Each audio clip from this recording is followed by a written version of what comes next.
My sincere greetings to one and all. Today, we are going to discuss a very beautiful sonnet which is written by John Milton. The title of the sonnet is On His Blindness.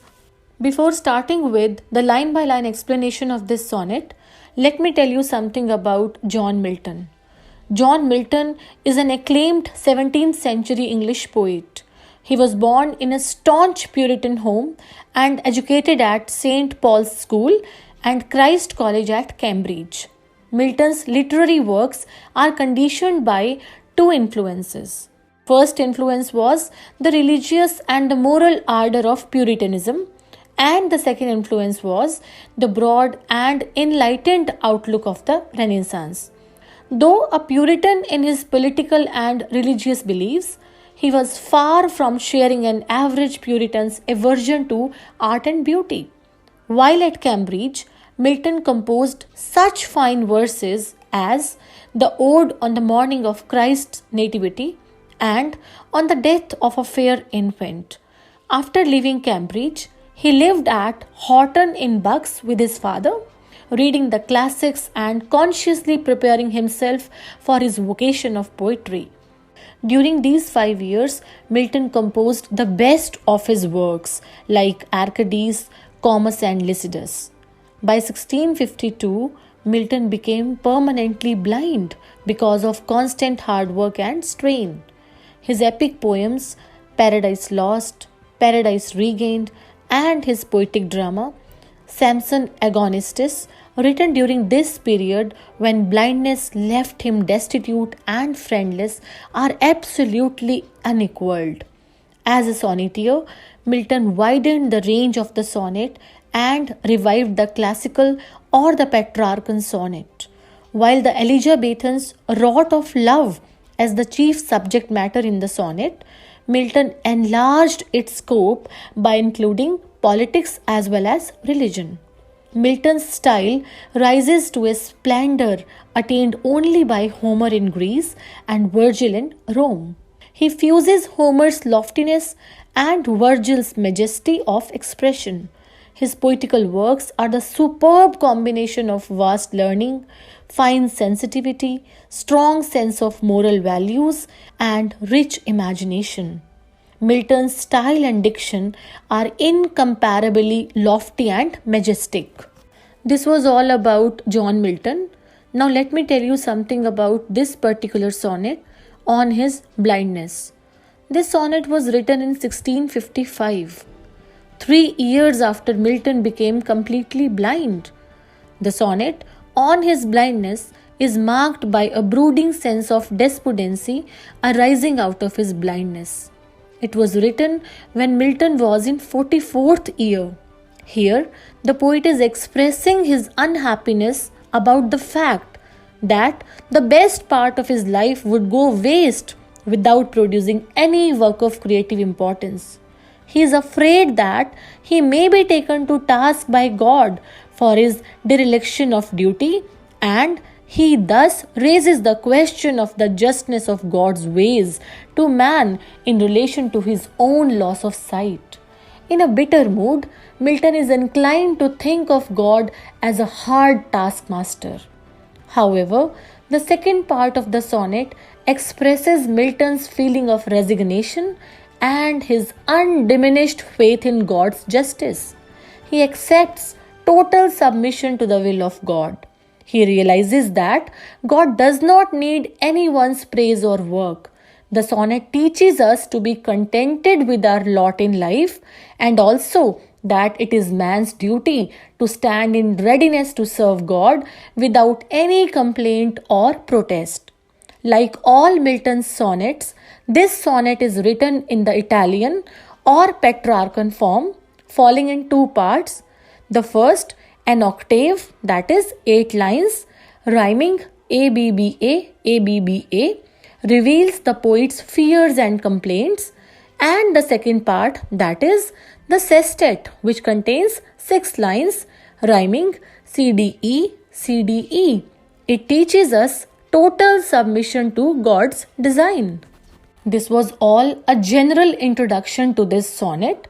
Now let us start with the line by line explanation of the sonnet. Let me read this beautiful sonnet for all of you. On his blindness. When I consider how my light is spent, are half my days in this dark world and wide, and that one talent which is death to hide, lodged with me useless, though my soul more bent to serve therewith my Maker and present my true account, lest he returning chide. Doth God exact day labor light denied? I fondly ask, but patience to prevent that murmur soon replies. God doth not need either man's work or his own gifts. Who best bear his mild yoke, they serve him best. His state is kingly, thousands at his bidding speed, and post over land and ocean without rest. They also serve who only stand and wait. What a beautiful sonnet. What a great message Milton has given to all of us through this sonnet. Now let us start with the explanation of this sonnet. Let us take up the first 6 lines. When I consider how my light is spent, are half my days in this dark world and wide, and that one talent which is death to hide, lodged with me useless, though my soul more bent to serve therewith my Maker and present my true account, lest he returning chide.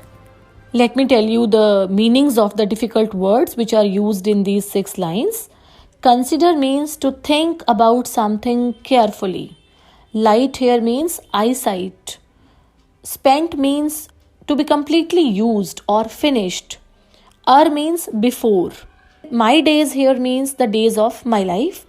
Dark world means the world in which nothing could be seen. Lodged means to remain with someone. Maker here means God. M is capital. Chide means to scold. Milton lost his eyesight when he was 44 years old.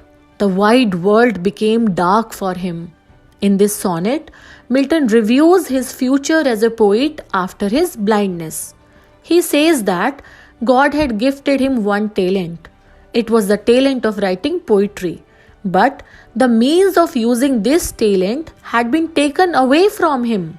He had become blind even before half of his life. So, his talent of writing poetry was lying useless with him. The poet considers it a shame, a crime, and death to make no use of the poetic talent which is given to him by God. Milton wanted to make full use of his poetic talent. He wanted to give a true account of it to God. His spirit yearned to serve his Maker through his poetic gift. But now he was unable to do so because of his blindness. He was afraid that God might chide him, scold him for keeping his talent unused. Now let's take up the rest part of the poem. Doth God exact day labor light denied? I fondly ask. But patience to prevent that murmur soon replies, God doth not need either man's work or his own gifts. Who best bear his mild yoke, they serve him best. His state is kingly, thousands at his bidding speed, and post over land and ocean without rest. They also serve who only stand and wait. Now let me take up the meanings of the difficult words first. Doth means does. Fondly means like fools. Day labor means the hard work done during daytime. Denied means refused. Patience means the voice of the conscience. Murmur means complaint. His mild yoke means God's will or command. Bidding means hint. Post means to go running. Now let us start with the explanation part. In these lines, a big question arises in the poet's mind. He asks whether God could be so unjust as to demand labor from a person when the means of doing that labor had been taken away from him. God had given Milton the poetic gift, but the light by which this gift could be used had been taken away from him. Could God, in such a case, expect any great poetry from him? The poet is troubled by such doubts, but an inner voice restores his peace. The poet personifies it as patience. This inner voice explains to the poet the whole relationship between God and man. It tells the poet that God does not need man's work, nor does God demand from man an account of his own gifts. Those who bow down to God's will humbly are his best servants. Willing submission to the decree of God is his best service. God is like the King of kings. He has numberless angels at his command. These angels go over land and sea without rest. They carry out the directions of God most speedily. Milton learns the lesson of patience, devotion, and submission to God. The inner voice tells him, who best bear his mild yoke, they serve him best. He comes to the conclusion that they also serve who only stand and wait. God does not demand from man anything in return of his gifts. The best service of God is to put up with his will cheerfully. Man should not grumble over his lot. He should remain cheerful in whatever situation God places him. Such thoughts fill the poet's heart with peace. No doubt, he can't serve God actively due to his blindness, but he can also serve him by bearing his yoke, his will, patiently. By the end of the poem, the poet's initial sadness changes into optimism. So, this was all about John Milton's sonnet on his blindness. I hope you have developed a clear understanding of the sonnet by now. Thank you and have a nice day.